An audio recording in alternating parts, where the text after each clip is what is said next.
অনেক দিন আগের কথা। মেঘ পাহাড়ের পাশে ছিল ছোট্ট একটি বন। আর সেই বনের নাম ছিল মায়াবন। আর পাশেই ছিল একটি খাল, সেটি মায়া নদী। এই নদী হলো বনের পাখিদের খাবারের জলের জায়গা। সেই বনেই থাকতো এক ছোট্ট মেয়ে, টুকি। টুকি তার মা বাবাকে হারিয়ে ফেলে অনেক দিন আগে। তারপর থেকে সে তার দাদির সাথে বড় হয়। তার দাদি ছিল একটি কৌতূহলী পাখি, সবসময় কিছু না কিছু জানার চেষ্টা করত। হঠাৎ একদিন টুকির দাদিমা অসুস্থ হয়ে পড়ে আর বললেন, টুকি মা, আমার হাতে আর সময় নেই, আমি আর বাঁচবো না রে, আমার মনে হয় যাওয়ার সময় হয়ে গেছে। টুকি বলে, না না, তুমি আমাকে ছেড়ে যেতে পারো না। তারপর টুকির দাদিমা বলে, আমাকে তো যেতেই হবে, কারণ আমার সময় ফুরিয়ে এসেছে। কিন্তু যাওয়ার আগে তোকে কয়েকটা কথা বলতে চাই, যেগুলো আমি আগে তোকে কখনো বলিনি, তোর কাছ থেকে লুকিয়ে রেখেছি। টুকি বলে, তুমি তো সব কথা আমাকে বলো, তাহলে আজ আবার কি লুকোলে? তারপর টুকির দাদিমা বলছে যে তোর মা বাবা মারা যায়নি, তোর মা বাবা হারিয়ে গেছে। এটা আমি তোকে কোনোদিন জানাইনি, কিন্তু আজ বললাম। অনেক দিন আগে আমাদের নদীর জলগুলো কালো হয়ে গেছিল। জঙ্গলে আর কোনো পানি না থাকার কারণে সব পাখিরা ওই পানিগুলো পান করতে শুরু করে। আর আমাদের বাড়িতেও কোনো পানি ছিল না, তাই তোর মা বাবা ওখান থেকে পানি আনতে গেছিল, কিন্তু আর কখনো ফিরে আসেনি। তারপর টুকি বলে, আমার মা বাবা তাহলে বেঁচে আছেন? ঠাকুমা বলে, হ্যাঁ বেঁচে আছে, কিন্তু কোথায় আছে সেটা আমি জানি না। এটা একদিন না একদিন তুই জানতে পারবি। তোর জন্য এই কাঠের বাক্সটা আমি রেখে গেলাম, ওটা এখন খুলবি না। যখন খুব বিপদে পড়বি তখন ওটা করবি, কিন্তু এমন স্বার্থপর হয়ে যাবি না কখনো। তারপর টুকি ডাকতে ডাকতে বলে, না, আমার ওগুলো লাগবে না, আমি শুধু তোমাকেই চাই, তুমি আমাকে ছেড়ে চলে যেও না। ও কথা বলে টুকি কান্না করতে থাকে। আর এক পর্যায়ে তার দাদিমা চলে যায় এই পৃথিবী ছেড়ে।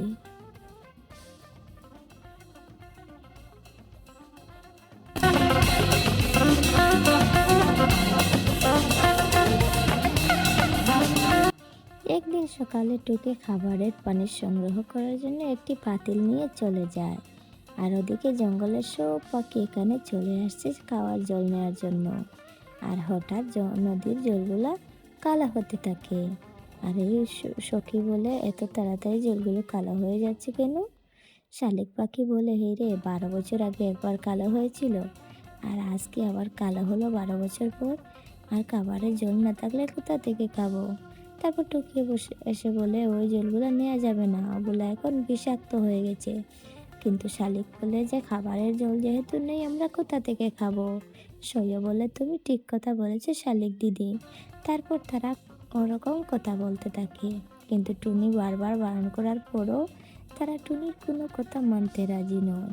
কাকও বলে, না, আমরা এই জলগুলাই নেব, আমরা নিয়ে তারপর আমাদের খেতে হবে, জল না খেলে কি আর বেঁচে থাকবো? টুনির কোনো কথা না শুনে তারা জল ভর্তি করে নিয়ে যায়। আর জল খেয়ে সব পাখি অসুস্থ হয়ে পড়ে। এরপর টুকি বলে, কি করবো এখন? তারপর টুকি তার সেই দাদিমার কাঠের বাক্সের কথা মনে পড়ে যায়। তাই সে তাড়াতাড়ি ওই বাক্সের পাশে আসে। আর এগুলো খুলে দেখে এটার ভিতরে একটি রূপোর বাটি, পাথরের মাছ আর একটি বই আছে। তারপর টুকি সেই বইগুলা বের করে তাড়াতাড়ি পড়তে থাকে। তুমি এই বইটি খুলেছ মানে বিপদে পড়েছ।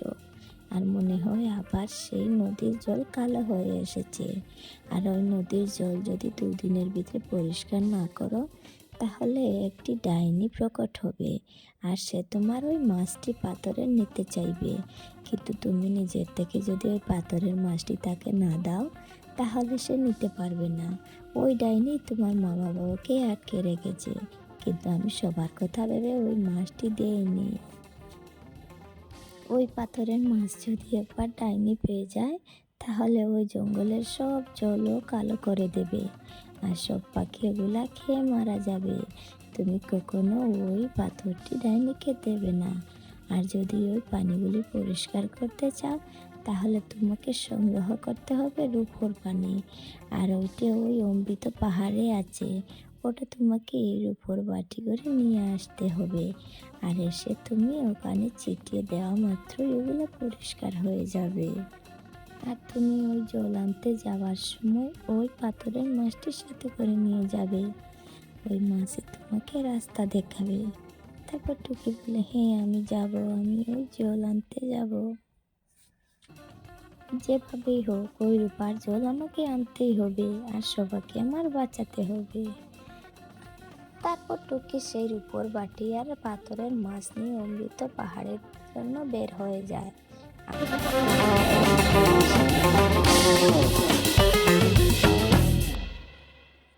টুনি রাস্তায় একটি হরিণ পায়। হরিণ বলে, দাঁড়াও, কোথায় যাচ্ছ? তারপর টুকি বলে, আমি যাব অমৃত জল আনতে। হরিণটি বলে, আমি তোমাকে রাস্তা দেখাবো। এখানে দুটি রাস্তা আছে, একটি রাস্তা হলো অমৃতপুর, একটি অন্য রাস্তা। তুমি যদি আমার কথা বিশ্বাস করো তাহলে আমি ওই রাস্তা তোমাকে দেখিয়ে দিতে পারবো, না হলে তুমি ওই ওই পথে হারিয়ে ফেলবে। তুমি কি আমার কথা শুনবে? তারপর টুকি বলে, হ্যাঁ শুনবো, তুমি বলো। তারপর ওই হরিণী বলে যে তোমার হাতে যে মাছটি আছে ওটা তুমি আমাকে দিয়ে দিতে হবে, তারপর আমি তোমাকে রাস্তা দেখিয়ে দেবো। কিন্তু টুকি ভাবছে কি করব, এই পাথরের মাছটি কি তোমাকে দিয়ে দিতে হবে? তারপর তার সেই দাদির কথাগুলো ভাবতে থাকে, যে দাদি বলে গেছিল তোমাকে রাস্তায় কেউ সাহায্য করবে না, বরং তোমাকে বিপদে ফেলতে আসবে।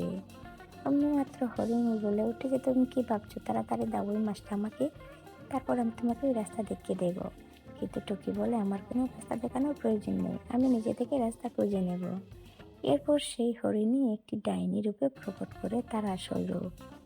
তারপর বলে যে ওকে তো কোনোভাবে আটকানো যাচ্ছে না, মাছটি নেওয়া যাচ্ছে না, তার চেয়ে বরং গহ্বরটা আবার আটকাই আমি।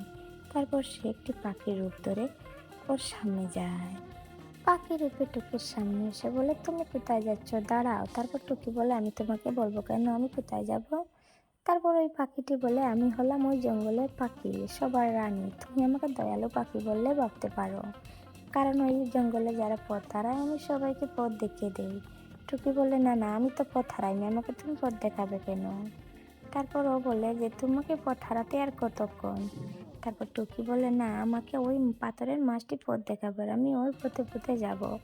কিন্তু পাখিটি বলে যে তোমাকে ওই মাছটি ভুল পথ দেখাচ্ছে, তুমি মাছটিকে ফেলে দাও আর আমার পিছন পিছন চলে আসো, আমি তোমাকে রাস্তা দেখিয়ে দেবো। কিন্তু টুকি বলে, না, ওই পাথরের মাছটি ফেলে দেবো নাকি? তারপর পাখি বলে, হ্যাঁ ওটা ফেলে দাও। টুকি বলে, না, ওটা আমি ফেলবো না, ওটা আমাকে রাস্তা দেখাবার, আমি ওর পেছন পেছন যাব। তারপর পাখিটি বলে, ও কথা শুনে টুকি ভাবছে যে আমাকে তো ও পথ কষ্ট করতে চাচ্ছে, কিন্তু ওর কথা আমি মানবো না। তারপর টুকি বলে, আমার রাস্তা দেখাতে হবে না, আমি একা একা যেতে পারবো, তুমি বরং তোমার রাস্তায় যাও। কিন্তু পাখি মানছে না, বলছে কোথায় যাবে। তারপর টুকি তার সব কথা বলে ওখান থেকে চলে যায়। আর ওই দানব পাখিটি আবার তার পুরনো রূপে ফিরে আসে আর ভাবতে থাকে যে আবার ওর সাথে পারলাম না, কিন্তু না, আমাকে ওর উপর জল আনার থেকে আটকাতে হবে। এরপর টুকিকে তার সেই মাছটি রাস্তা দেখায়, যেতে যেতে সে পৌঁছে যায় সেই ঝর্ণার পাশে আর বলে, এই রে, এখানে তো চলে এসেছি, এখন আমাকে জল নিতে হবে। তারপর টুকি সে তার বাটি ভরে জল নিয়ে রূপার জল এখান থেকে চলে আসে।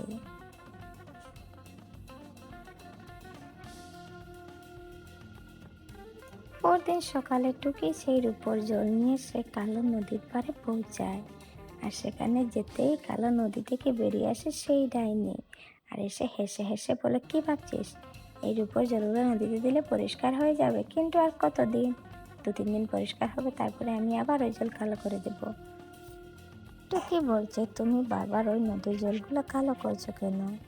তারপর ডাইনি বলে, তুই কি ভাবছিস, ওই যে পাথরের মাছটা, ওটা আমাকে জঙ্গলের রানী বানিয়ে দিতে পারে, কিন্তু তোর দাদি সৎ হওয়ার কারণে ওই মাছটি পেয়েছে।